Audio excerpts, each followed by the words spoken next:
Tulane picks up Jake Retzlaff. We talked a little bit about him leaving BYU. Where would he go? What would happen? Southeast here. Cole, I'll toss it to you. Any chance he could start for them this year?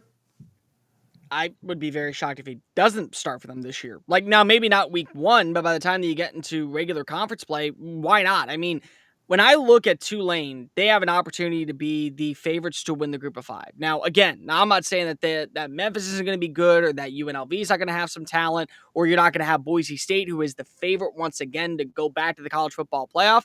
Yeah, there's going to be some competition, and maybe a Sunbelt team like a James Madison, because you have a Bob Chesney getting Matt Sluka, maybe that ends up benefiting you. But keep in mind that you're going to watch this Tulane team have multiple opportunities to prove it is the best group of 5 roster. They play Northwestern week 1. They also face off against Duke. They have to travel to Oxford, Mississippi. And that's before they have games against East Carolina, Army, at UTSA, at Memphis, FAU. Charlotte, I think, is going to be drastically improved. So their schedule is going to allow them to maybe finish 10-2, but win the division. If there's not an undefeated team, you may have upgraded at the most important spot with quarterback. And going into the year, remember, this was a team that thought they were going to have TJ Finley as their starter. He was dealing with a bunch of things off campus, so he no longer is in the running. And you don't really have a great direction to go in. You have the MAC freshman of the year. You have former Northwestern and Iowa star Brendan Sullivan. And then the next guy afterwards. I look at what you have in Jake Retzlaff coming on in to be a game manager with a very solid rushing attack, with a very good offensive line, with a defense that was able to back order in some former Power 4 opponents. And I respect John Summerall. I think that he is the most underappreciated coach currently in college football. I think this is his last year, probably program where he is not going to be at a Power 4 level. There's an opportunity for him, and I think for this Tulane team, to be the most sufficient roster at the G5 level to where they're punching their ticket to the college football playoff, largely due to the fact of what they brought in at quarterback. Tom?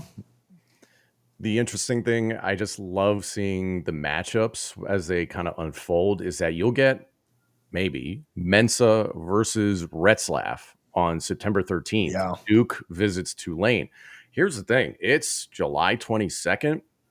Retzlaff has next to no time to learn the playbook. He is literally going to get thrown into the fire. Now, obviously, competing at the 12 level, I think it's safe to argue that was a higher level of competition. It's his last year of eligibility unless he applies for something and he's able to get an additional year. I'm curious to see if that ultimately plays out. But if he doesn't, and this is it, it's going to be a real struggle for him to get adapt quickly to a brand new playbook, brand new situation. And let's not forget, this is still a young person dealing with a situation that was incredibly complicated, complex, public, and ugly. So we've talked about the legal side of this, and whatever plays out on that side will play out on that side. Where is he at from the neck up? How is he able to compartmentalize after all the things he just dealt with at BYU? Is he really able to go to New Orleans and focus? Or is it hey, I got one last year. I'm going to go absolutely crazy and see if I can try and make a little bit more of NFL stock for myself. I don't know what I would say his NFL stock really looks like at this point in time. What it looked like a handful of months ago, probably certainly better. And there's going to be questions about his character and his past. If he goes to Tulane and he balls out, he could change some opinions. But man, I do not envy a kid coming in the second to last week of July, a couple weeks before camp, brand new set of teammates that you got to win over. Does he become somebody that's a leader on offense very, very quickly? Do they accept him? Does he even win the job? I mean, there's way too many questions. I hope the best for him, but at least Tulane's got an interesting schedule, at least what they have in conference. And then I think the matchup of Mensa versus Retzlaff, if we get it, Duke versus Tulane, at least will be interesting TV there in September. He's an older kid, right? He's 22 years old. Yeah. It's not like he's a freshman having to deal with this. And I've seen some pretty good jokes on social media about going from one city to another. But going from BYU to New Orleans has to be the wildest culture shock, change of any transfer that I could ever remember. I'm sure there's been other ones. I don't know, man. Maybe a kid going, Liberty to Boulder, but Boulder's not known for craziness like New Orleans. So I don't know, man. Like it's got to be the craziest thing to have somebody go from BYU to New Orleans, Louisiana. I'll tell you what, the people down in the Bayou will not care what happens on a Saturday night after 2 a.m. I can promise you that much compared to what you got out in Provo, Utah, for sure. Give me a real quick. We'll move on from this. Give me a win total for Tulane. Let's assume he starts at least 9 games.